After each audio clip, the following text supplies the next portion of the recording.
ठंड और ऑक्सीजन की कमी को लेकर इस बार खासी किरकिरी हुई बीजेपी विधायकों की गैरसैंण में। इसको लेकर यह भी बात आई कि जो विधायक गायब हुए थे, सदन में नहीं पहुंचे थे कुछ देर तक, स्पीकर रितु खंडूरी फिर भड़की और संसदीय कार्य मंत्री ने उस पर अफसोस भी जताया कि बहुत बुरा हुआ। बीजेपी प्रदेश अध्यक्ष महेंद्र भट्ट का कहना है कि बीजेपी विधायकों से वो इस पर जरूर सवाल पूछेंगे कि आखिर ऐसी नौबत सदन के अंदर क्यों आई। बीजेपी प्रदेश अध्यक्ष महेंद्र भट्ट का बयान सुनिए। कि निश्चित रूप से सदन का जो समय होता है उस सदन का समय का पालन सबको करना चाहिए।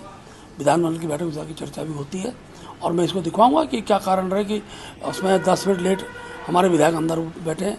लेकिन अगर संसदीय कार्य मंत्री ने खेद व्यक्त किया है तो मैं ये नहीं कहता कि उनको व्यक्त नहीं करना चाहिए था। हमेशा सदन को चलाने का जहाँ विधानसभा अध्यक्ष का उत्तरदायित्व होता है और संसदीय कार्य मंत्री का भी होता है और निश्चित रूप से भविष्य में इस प्रकार की पुनरावृत्ति ना हो इसका ध्यान रखा जाएगा।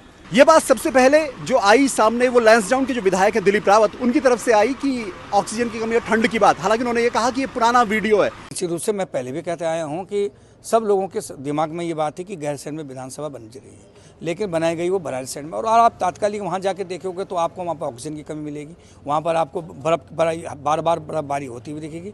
तो मैं समझता हूँ कि ढंग से परीक्षण नहीं करने के कारण वो गलत जगह चयन किया गया है। तो दिलीप रावत को जवाब काजी निजामुद्दीन ने दिया। शुक्रवार की देर रात लगभग 12:30 बजे काजी निजामुद्दीन ने एक वीडियो बनाया और उसमें दिखाया कि मैं अगर मंगलौर का होके कुर्ते में गैरसैंण की ठंड सह सकता हूं तो लैंसडाउन के विधायक दिलीप रावत इस ठंड को क्यों नहीं सह सकते। काजी निजामुद्दीन का बयान सुनिए। हमने सुना था कि एक विधायक जी ने कहा है कि गैरसैंण में सर्दी बहुत है।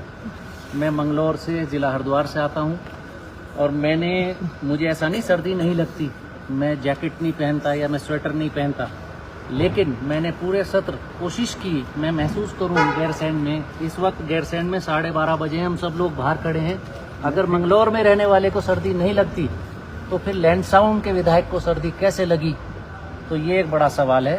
तो कुल मिलाकर गैरसैंण का सत्र इस बार ठंड और ऑक्सीजन की कमी को लेकर चर्चाओं में रहा और बीजेपी विधायकों ने खुद एक मुद्दा विपक्ष को दिया और आखिरी दिन तक भी ऑक्सीजन की कमी, विधायकों का सदन में समय पर ना पहुंचना और ठंड सियासी मुद्दा बने रहे। अब देखना होगा कि बीजेपी प्रदेश अध्यक्ष कितनी यहां पर क्लास लगाते हैं विधायकों की और क्या विधायक इस क्लास के बाद अगली बार सुधरे हुए नजर आएंगे।